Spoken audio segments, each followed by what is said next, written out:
Court का एक बड़ा फैसला सामने आया है, जिसके लिए आज हमारे स्टूडियो में मौजूद है एडवोकेट गौरव अरोड़ा जी। तो गौरव जी, मैं आपसे जानना चाहूंगी कि आखिरकार सरकार का और सुप्रीम कोर्ट का ये जो बड़ा फैसला आ रहा है, इसके अंदर क्या बातें हैं जो सुप्रीम कोर्ट ने कही है सरकार को। देखिए, सबसे पहले तो मैं ये बताऊंगा कि अभी तक ऑर्डर हमारे पास नहीं आया है, तो सिर्फ जो अंदर की सुनवाई हुई है सिर्फ वही आपको बता सकते हैं। बिकॉज ऑर्डर जब आएगा तब पूरी तरह की बात क्लियर हो जाएगी। लेकिन इससे पहले मैं ये ज़रूर बताना चाहता हूँ कि जितनी भी एडवोकेट कम्युनिटी है, पूरी की पूरी एडवोकेट कम्युनिटी ही किसानों के साथ है। इवन जो सुप्रीम कोर्ट में किसानों की तरफ से जो बहस कर रहे हैं, वो भी सुप्रीम कोर्ट बार एसोसिएशन के प्रेसिडेंट खुद किसानों की तरफ से पक्ष रख रहे हैं। और दूसरी बात, आज सुप्रीम कोर्ट ने किसानों के मुद्दे में सरकार को बहुत खरी सुनाई है। मैं क्यों ये बात बोल रहा हूँ, बिकॉज सबसे पहला जो सुप्रीम कोर्ट ने उनसे यही पूछा कि आपने इतना बड़ा कानून ला दिया, इससे पहले क्या आपने किसी से किसी किसान मुद्दे की, किसी किसान जथेबंदी की बात सुनी? क्या उनको पूछा आपने कि हम ये कानून ला रहे हैं, क्या ये सही रहेगा? और दूसरी बड़ी बात यहाँ पे ये रही कि ये पूछने के बाद सरकार की तरफ से जो पेश हुए थे अटॉर्नी जनरल, उनके पास कोई भी सवाल नहीं था। वो 2001, 2002 ऐसी बातें कर रहे थे जहाँ पे सुप्रीम कोर्ट संतुष्ट नहीं नजर आई और उन्होंने काफ़ी नाराज़गी अपनी वहाँ पे दिखाई।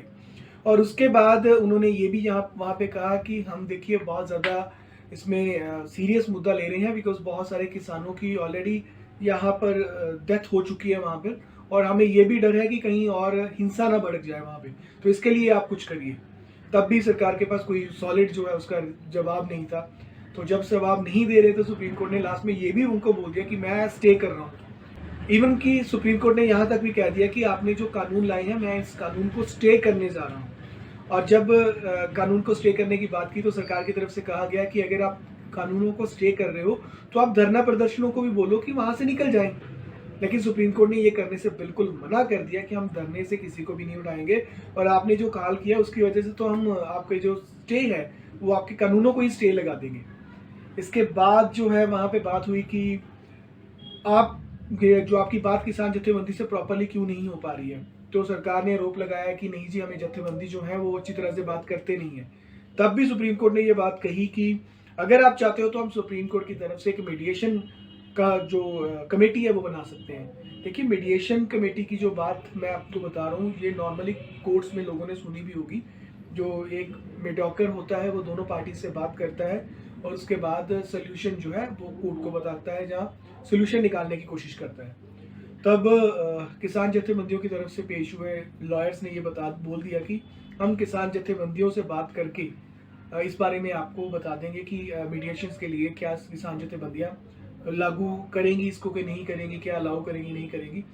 तो सुप्रीम कोर्ट ने इवन कि हमारे ऑनरेबल चीफ जस्टिस ने ये उनसे रिक्वेस्ट भी करी किसानों के वकीलों से कि आप प्लीज़ मेरी तरफ से ये रिक्वेस्ट कर दें कि जो बूढ़े बच्चे और महिलाएं वहाँ पे बैठी हैं वो वहाँ से चले जाएं और सिर्फ नौजवान वहाँ पे रह जाएं, ताकि कोई और ज़्यादा जानी माली नुकसान ना हो।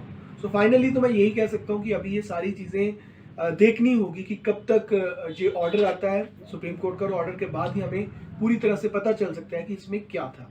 तो गौरव जी, मेरा आपसे एक और सवाल है कि हमेशा इस किसान मोर्चे में खालिस्तान नाम जरूर आया है कि ये मोर्चा खालिस्तान वाले कर रहे हैं या ये लोग टेररिस्ट हैं। तो आज भी सूत्रों के हवाले से हमें पता लगा है कि कोर्ट में कहीं ना कहीं खालिस्तान का मुद्दा भी उठाया गया था।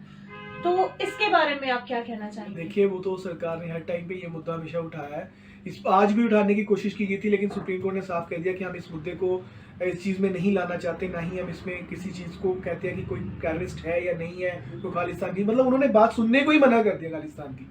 सो सरकार की ये नीति रही है कि खालिस्तान के मुद्दे, हो सकता है कि वहाँ पे कुछ शरारती अंसर हों, लेकिन एक्चुअल में तो जो वहाँ पे लोग बैठे हैं, देखिए घर से निकलकर एक ठंडे में इतनी सर्दी में कोई बंदा बैठकर आंदोलन कर रहा है, तो डेफिनेटली वो एक सिंपल किसान होगा।